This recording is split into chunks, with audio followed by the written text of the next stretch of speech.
Welcome to the Storytellers, the radio show and podcast that features those who choose to leave their mark on the world through the art of story.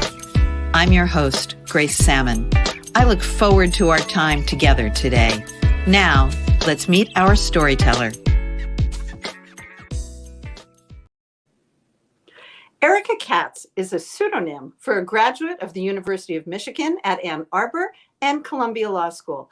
She began her career at a major Manhattan law firm. She's a native of Tenafly, New Jersey, and she now lives in New York City, where she's employed at another major law firm. Her first novel was The Boys Club, and she's just released in February of this year, Fake, which was released, as I said, in February of this year. It's her second novel. And Erica, thank you for coming to the Storytellers microphone today. Thank you so much for having me, Grace. It's a pleasure to be here. One of the things I try to do on the Storytellers is always get to the story behind the storyteller, and there always is one. So why does somebody who is a successful Manhattan lawyer, many people's ideal dream, also need to tell stories? I loved being a lawyer. No, I liked being a lawyer. In fact, probably the reason I started to write was I didn't love being a lawyer. I think you reach an inflection point in your life where you are comfortable.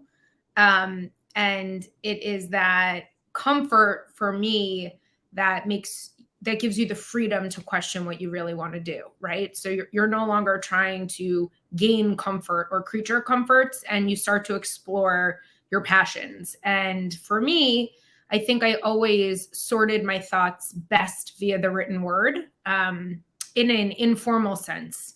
Every time I got in a fight with my parents or broke up with someone, there was always something written down that allowed me to figure out what I was thinking. And when I wrote the first book, it was sort of the Me Too movement was just heating up. Donald Trump was president. New York was a crazy place with tons of opinions. And I was in corporate America for the first time in my life. I grew up in a family of doctors. I saw and heard things I was unfamiliar with. And I had a lot of feelings, and I was comfortable financially. And I just started to write. And I realized very quickly that while I liked being a lawyer, I loved writing. And I continued to do so. That's a great answer, because I know many of us who are authors say all the time, I don't know what I'm thinking until I write it down. And you just captured that. You also captured something that is important. And you were financially comfortable, which is obviously important in terms of trying to make a living as an author. But also, I think we've come to a point where we have to be comfortable in our own skins to really tell our story. And it sounds like that was very true of you as well.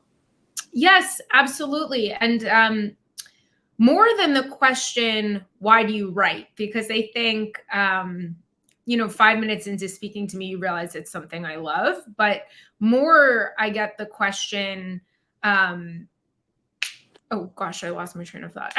Sorry.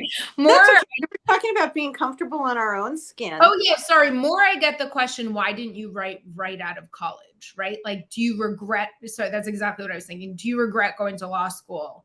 And I had student loans. And do you regret the time you spent as a lawyer? And the short answer is unequivocally no. First of all, it provided me fodder, for my first book. But second of all, I think that I grew up in a lovely family with not a lot of struggle, to be completely frank. And what would I have written about if I started writing right after college? The wonderful friends I had, it's not interesting. And so I took out student loans. I went to law school, and I worked in this huge corporation with some very ugly underbelly. And I had all these stories to tell, and my imagination soared. And it did. I've only read snippets of The Boys Club, but I'm now currently reading Fake, your new novel, which we'll talk about in just a minute. But what I loved about the intro to this, when your publicist communicated with me, I read something you had written, which was that you like to explore in your writing. We touched on that already a little bit, but you wanted to talk about and address the idea that there's so much fake in relationships, fake in society, fake in Instagram. I'm guilty of that. And so let's talk about why fake was something you wanted to explore. And then we'll just jump right into your great novel. So, first of all, everyone is guilty of being fake on Instagram. It is inherently fake. Good. And it's a huge part of the inspiration and impetus for writing the book. I had very little social media presence prior to writing the Boys Club. When I was told that you need to establish a social media presence, bookstagrammers and podcasters are the way to go. They will get in touch with you via Instagram. Probably part of the reason I'm here is Instagram. I'm sure maybe you clicked on my bio like many people. And it is inherently fake, right? Even those more realistic, no filter posts that people make are intended to be seen by the population at large. And therefore there is a fakeness to them. So I think using Instagram for the first time in my life, understanding the need to do so professionally was a big part of the reason I started to think about fake. And the novel came from there. I also think that as anyone who has turned on TV or read some of these amazing books that have come out about it, Theranos and Elizabeth Holmes has been in the news, and Anna Sorkin from Inventing Anna. And there were just all these huge, the WeWork blew up as a company, which is what We Crashed is based on. And there was just these massive frauds happening on what I thought was a more, at least national scale than ever before. And the reason is because information is just so widely disseminated, right? It is so easy to be some Facebook or Instagram celebrity, reach huge amounts of people and blow up in the process. And I thought that the perfect sort of physical manifestation of the psychological fakeness was fake art. And I also have just consumed mass amounts of literature and film on forgery and the forgery scheme. And it brings to light what I think one of the most fascinating questions is if you are so good at faking something, is there not an inherent artistic value to that? And who is to say a signature at the bottom of a page means that the value, like the market value, should skyrocket? So I love thinking about these things. I love that I'm fortunate in my life to have a core family and friends with whom I don't need to be fake, and I get to talk about this stuff ad nauseum with them. And I just think it's a fascinating world to explore. And I hope you'd agree. I don't really come out judgmentally, or you haven't finished it, but throughout the book, I sort of understand the benefit of social media. Absolutely. I don't have a huge amount of judgment towards it. I'm just fascinated by it. Well, and I love that. And I love that we talked about Instagram for a minute, because first of all, I didn't follow you before I got your book. I do now follow you, as everybody else should. But there is that element. And then I'm always surprised, and this is aside from our focus today, but I had this accident several weeks ago where I fell and my face was totally black and blue. And everybody said I had to cancel all my social media because I didn't look real. And I was like, oh no, this is real. This is just what you get. And right. I appreciate that. So now let's talk about the amazing Emma. Are you okay? Oh, I'm fine. I'm fine. Thank you. Oh my God. But let's talk about your character, the amazing Emma, who brought me into a world I knew nothing about, which is the art of skilled forgery, which is planned and legal until something goes very awry. So talk about the plot, if you will, of Fake. So Fake follows our protagonist, Emma Kahn, from what you said correctly, is a perfectly legal job copying high-end artwork. There's a market for it. Collectors don't always hang originals on their walls because people smoke and light and sunlight, and drunk people at parties bump into them, and it's just a absolute minefield for high-end art. And so people put their art in vaults and they hang amazing copies on the wall. People also donate their art to museums and get tax breaks, or, there's also insurance benefits to it, and they hang fakes on their wall, or some people just hang fakes on their wall, but there is a legitimate market for copying art. And our protagonist, Emma Kahn, does that. She does it so well that she falls into the hands of a very big billionaire art collector named Leonard Sabetsky, who takes a particular interest in her and her work. And I think that she is just so enamored with living a life that she never dreamed, being able to help a mother who is sort of struggling. That is my dog rolling around in the background. We love dogs. And being able to help her mother who's really struggling in the wake of her father's death, that she sort of sticks her head in the sand about why she's being offered all these amazing opportunities, which include gallery openings and art fairs in Hong Kong and private planes to get there, and fancy dinners. And eventually she can't quite deny that something less than savory is afoot, and she starts to do a little digging and needs to dig herself out of this hole that she finds herself in. It's a fascinating read, and I like, just from the very opening, it starts with an FBI interview, and it feels like it. It looks like a transcript. It's beautifully typeset, because you feel right from the very beginning like, oh my gosh, I'm special. I get to see these FBI documents. So kudos to you on all of that, including the story. One of the things I enjoyed when I was interacting with your publicist, because I did not find you on Instagram, amazingly, was I wanted to talk to you about audience. One of the things on Storytellers, we know, when I'm interviewing a young adult author, or someone who writes poetry, or even, a Nobel Peace Prize winner who's interested in the environment, I always want to know who's the audience for your message and for your book. And when I was reading your press release, as an author myself, and as someone who spends a lot of time reading, I love words. I love the magic of words. And I loved that your work was described not as riveting fiction or amazing. It was called propulsive fiction. There was another word that talked about your verisimilitude, which I write and I always stumble when I say.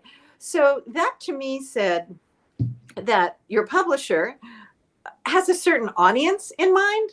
Is that correct? Or does your publisher just use great words, or both? I think it's a combination. I think that the press release is an amalgamation of efforts by various people, including my editor, who is one of the most articulate people I've ever met in my entire life, and my publicist, Leslie, who is equally amazing and quite the wordsmith herself. But I do think you are correct and astute in realizing that it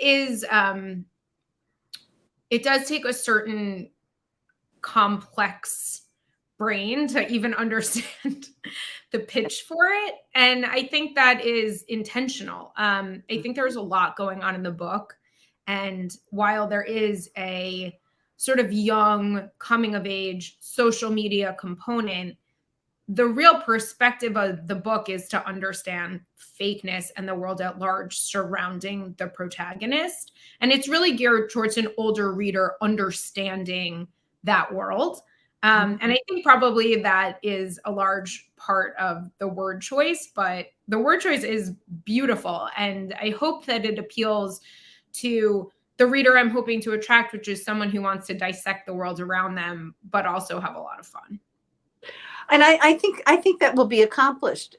What you talk about in terms of fake really intrigued me, because I had heard a little bit about legitimate fake art, if you will, but you raised so many questions for me. Like, if I go see the Mona Lisa, is it the real Mona Lisa? How do I know? A lot of times they'll tell you, but art needs to be cleaned and touched up and sometimes restored if something happens, and sometimes you're just not looking at the real thing. And that is in and of itself interesting, but you dig another layer and you realize that someone made this and it is worth like a fraction of a fraction of a fraction of the market value of the original. And that is what fascinates me. The market for art and the market for any subjectively valued thing that is supposed to move someone emotionally, be it music or literature or physical art like that, like paintings. It absolutely fascinates me, and opinions can differ, and what makes good taste and what makes someone a critic, right? A highly valued critic. These are all things I think about on a daily basis, more so now that I'm criticized. But yes, I think about it and I find it so interesting. And I like to think that I have good taste, but I think that something I say on an almost daily basis, often in my workplace at the law firm, but just as often to my friends, is rational minds can differ on this. Like, I say that all the time. It is one of the expressions that is always on the tip of my tongue. Like, I don't think there's always a right answer to things. And when it comes to like market value for subjectively valuable things, I find it, I could talk about it forever. Well, I'll steal that rational minds can differ on that, because I was someplace last night and that phrase would have really helped me out. So I will borrow that phrase from you. True, right? Like, there's just sometimes perfect, like sometimes you just disagree and that's what makes horse race. That's what makes the world go round. Absolutely. Let's talk a little bit about the business side of being an author. I love that in preparing for today, first of all, your book was called A Must Read. It was covered in Cosmo, BuzzFeed, Good Morning America, the New York Post, as engaging and so intriguing. How does the business side of that happen? Because I think many of us as authors would love those same ability to say those things. I will fully disclose that I feel extremely, extremely fortunate that I have very little to do with that. I write my book, and I work very hard at writing it, and I work very hard at editing it. And I had the unbelievable good luck. And also I was steered in this direction by my agent to sign with HarperCollins, who does a tremendous job of giving you a publicist and an incredible editor and cover art, and all of that matters for the marketing of a novel. And I think that it's 100% what I'm writing about in fake. Like, there's the question of, does cream always rise to the top? And if there's an amazing book out there sitting in the Amazon self-published list, will it get read the way mine has? Because I had an actual graphic designer work on my cover, and I have a publicist like Leslie writing words like propulsive to sell it. And I truly, truly, truly do nothing but try to show up for these interviews and talk about things that interest me, because that's what I write about.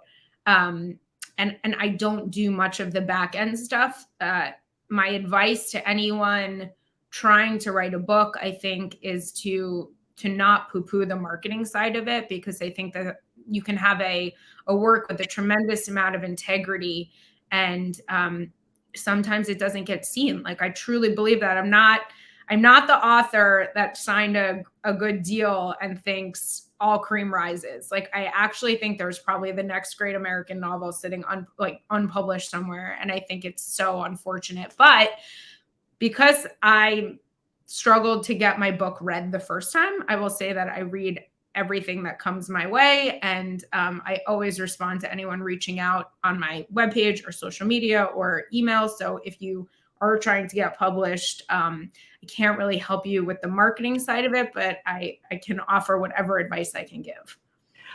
I'm so happy you said that, because one of the things that has just delighted me in the last 2 years is that we as an author community lift each other up. It is not a competition. No. And so thank you. So where do people find you? So I'm on Instagram at Erica Katz. I am at ericakatzbooks.com, and that has all of my information. It has also, I mean, to the extent you want to stalk these people, it has all of my representers' information. And like that'll show you how to get in touch with me via email, Facebook, Instagram, what have you. So fake is amazing. It's very real. They can get it. I can't wait to hear what you think of the ending. I will. And what's next? Or is it too new for there to be a next? So I am working. It is coming along slowly. It's been a wonderful end to the pandemic for me. I'm having a wedding with my fiance, which has been slow because of the state of the world. So writing has been, in the most delicious way, taking a backseat for the first time in a while, because for a while it was the only thing keeping me sane. But I am working on a book with 2 female best friend protagonists set in an ER that involves the dangerous uncovering of an opioid scandal in the wake of the opioid crisis. And I think it's going to be really dark and yummy, and I hope people love it. That's fabulous. As we wind up for today, is there something quirky about you, other than perhaps the fact that you use a pseudonym, that you would like people to know about? And if you'd like to tell us why you use a pseudonym, that would be fabulous as well. Yeah, well, I will tell you why I use the pseudonym. I think people expect there to be some, artistic reason to it, but I was working as a junior associate at a law firm when I wrote my first book, The Boys Club, which is hyper critical of law firms. And I had no idea if I'd make any money off of it. And I have no other marketable skills. So I thought I'd get fired if the law firm found out about it. And if it wasn't a success, I would have been really out of luck. So I used a pseudonym in an attempt to sort of keep church and state separated for as long as possible and remain employed. As it turns out, it was successful. And also I switched firms, and my new firm is really supportive of my writing career. So unnecessary, but it's a good last name. It is my mother's maiden name. So I'm sticking with it. It's a tribute to her. Sorry, go ahead.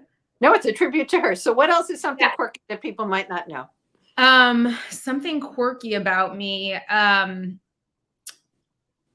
Well, I get nervous and I play with my earlobes. And oftentimes, like, I will touch other people's earlobes if I'm like spacing out. Like, I'll sometimes just like, if I'm really tired or something, I'll just like reach over to my sister. I've done it since I was a baby. What I think that might be it. I'm not really. I like that. And that's something that will never appear on your website, I am sure. No, it's like when I'm deep in thought, I'll just like tug at them. Good to know. Erica, thank you for being my guest on the Storytellers today. I hope you'll come back when you launch your next dark, delicious, yummy novel. And I wish you the best of success. Thank you. It would be an honor to be back. Thanks for having me. This has been a copyrighted episode of Authors on the Air, Global Radio Network by Grace Sammon. Take care and have a wonderful day. Thanks for joining us on the Storytellers microphone. That concludes this episode of The Storytellers. I'm so glad you could be part of the story today. I hope you share the stories, tell your own, and come back for another episode, because when our stories are told, everything changes. I'm Grace Sammon.